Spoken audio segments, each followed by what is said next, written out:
What have I done? What have I done? Bwetugirira hasawa zinino katambi ako hakimulabye simulala eyagikutte oba simulala eyakatadde muwala wa Fred Nyanzi kenyina manyikidwa nga Winnie Nyanzi yasobola okubanga ayita era bwetugirira sawa zinino His Excellency Robert Kyagulanyi wamu ne muganda we amanyikidwa nga Irene Kayiira basobola okubanga abatuuka mu maka ga Fred Nyanzi muwala we Winnie Nyanzi yasobola okubanga abaaniriza kibogedde hamwe mu video byonna n'ensonga the main reason is kubanga ekwasa Fred Nyanzi nigeno mpanvu muko ninjagala okiwa okuddiga mu national because anytime from now wali abaana balala be bakutte olunaku bwenjogerera saawa zineno kale ate tunagendayo hapa video kana malisa ku kampeleka like rango so tambula kufikiria wonna banjagala okumenya kino information dala kana national unity a platform wamu ne opposition ha abalala abana ba NRM kuzino video ngabe kugante every emotional what aina amaanyi sabino video so kwa ndimi ngajiraba obegonaku olwalero His Excellency Robert Kyagulanyi bamuganda okubanga afuluma ewe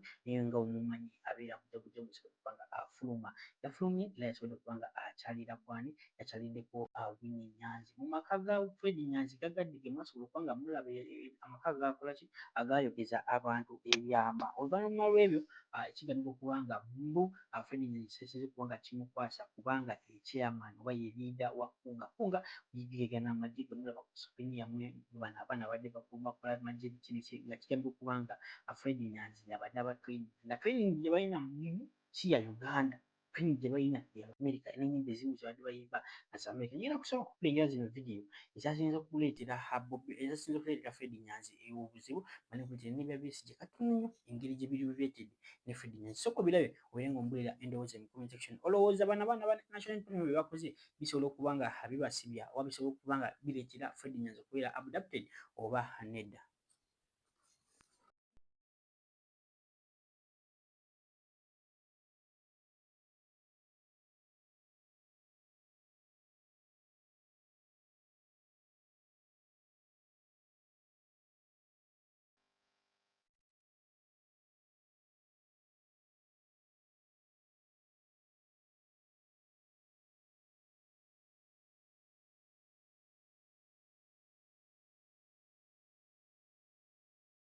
Mu comment taliyo because Bobi Wine yadage na teyalanze babadde tebamusuubira kati bagamba nti bamutadde nti baye mujjemu mu kibengaga sira bazze banokulambula obabulire embeera gy'oliko ena jagukume mutosobodde taliyo alabika alina kasangati oyo ali kasangati mwagala kuteekawo olutalo mwagala kuteekawo olutalo wakati wa Bobi Wine mulage nti mugugulana osobola okudda naye mukwano tojja kudda eno waliyo abaana bekwatadde ebyokuinfominga abantu bakubuuke. I will not contribute ku project za Museveni baagala kuzza nze sigenda kuteekako ttafaali kukuddako era byonna ebinaakolebwa nga byakuzza ono gwoba contributing ojja kuba otaddeko ettafaali mbabuulirira wano oba building ekintu ekigenda tufuukira obuzibu mu maaso awo waliwo abagenda okunkolera bu video awo wembaagala mubukole nze weeni nze seetaaga eggwanga lino tulibonyeza bingi bye mutamanyi kino ensonga nkulu ate twali tusobola n'omuntu okumumiza omusu nga tannatuuka wano so olinga nga bajeno tumira kimusirikidde kyemutayinza tugamba naye nga kikiisa kuwawaza amatu twagala kusasamaza nsi naye olaba tusalawo nti omuntu tajja kuttibwa mu ggwe lw'amateeka kati mutwale mu kkooti mu bunaani naye olwokuba wano mulidde ne mwebikka nemwebaka mu bifo by'abakyala bammwe n'abaami bammwe ne mutandika tuvuma ne mutulangira nga bwe tutasoma bwe tutalina bumanyifu. Okay. Brigadier General Felix Kulaije. Sigwa asoose. Amaanyi oyogeza mangi, obuyinza oyogeza bungi. Ntegeeza amaanyi ameemanyi naye sigwa asoose. Sigwe munansiko asoose. okwogeza amaanyi ameemanyi bwegatyo n'obuyinza obungi n'okulaga nti emmundu ye kamala byonna mu ggwanga Uganda. Oba nkojjukizeeko tiwaaliwo omusajja abaali bamuyita Shaban Bantariza. Shaban Bantariza yali w'amaanyi meemanye mangi nnyo. Call Shaban Bantariza. No nonsense. Call Shaban Bantariza yagezaako okwogera ebigambo bye bimu nga bye wayogedde ng'otudde mu studio omwo n'alaga nti ye ku General Museveni asobola n'okutta.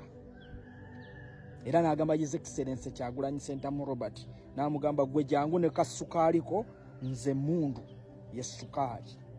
Gwe jangu ne kasukaaliko nze nzijeyo emiriiro gyange. Mundu zange 3 ntambula nazo mu mmotoka. Bino byali bigambo bya Call Shaban Bantariza yabyogera nga Septemba nnaku z'omwezi 12 mu Oktoba wa 27 ng'ennaku z'omwezi 27 Oktoba 22 amawulire ne gakeroyitingana nti Call Shaban Bantariza afiiridde mu ddwaliro e Mulago era nti afudde COVID. Awo ekyagala okutuzzayo kutuzza gye twava mundu zange weeziri wali nze mbeera na 3 ni mundu 3 nti abakasukaali bagenda akasukaali fe abayenalimu tetukozesa kasukaali kokka. Oyo kankugjeyo kankujjukize kure unbogable the one-eyed general kibonge kyanini unsituni eri tumwine nga Novemba ennaku z'omwezi 2 omwaka 2020 General Eri Tumwine yavaayo n'ayogera ebigambo bino wammanga ng'abasajja abali mu leeya baakamala otugumbula bannayuganda nga 18 ne 19 18 Novemba Masaka. General Eri Tumwine yavaayo n'ayogera ebigambo bino. Police has a right to shoot you and kill you if you reach a certain level of violence. Can I repeat? Waayita emyaka egi General Eri Tumwine bamukomezaawo mu box okuva e Nairobi mu ddwaliro lya Aga Khan. Bino yabyogera ng'ennaku z'omwezi 2 Novemba wa 2020 mu August nga 27 2022 amawulire ne gakeera okufuluma General Eri Tumwine kapuuti. So Felix Kulaije, spokesperson wa UPDF, ogenze no complaining no gamba babagamba temwasoma. Of course kati Felix Kulaije wasoma wa PR public relations nga oyayogerera ekitongole kirambe ekya UPDF asobola okera ku macha nayise ebigambo bino mukamwa n'agamba nti twali tusobola okumuttira eyo gye twamukwatira ne tutamuleeta mu ggwanga wano oba kumutwala mu kooti. Twamukwatibwa ekisa ne tumuleeta mu ggwanga wano ne tumutwala mu kooti. Kitegeeza bangi nnyo bemusse mu nkola eya extrajudicial killings ne mubatta ne bavaawo kubanga mulina amaanyi munaye muline emmundu. Kankulere ekigambo ekirala kimu kikino Brigadier Felix Kulaije. Bannayuganda tebasobola butasurvivinga we mutali. Ekyo nkiddamu. Tolowooza nti tusurvivinga ku lwammwe kubanga ogenze n'ogamba nti ffe tusobola okwegatta, tusobola okulya obulungi, tusobola okufuna ku tulo. Tetubifuna ku lwammwe. Ffe we can survive. Naye ekibuuzo kiri nti gwe can you survive without Ugandans?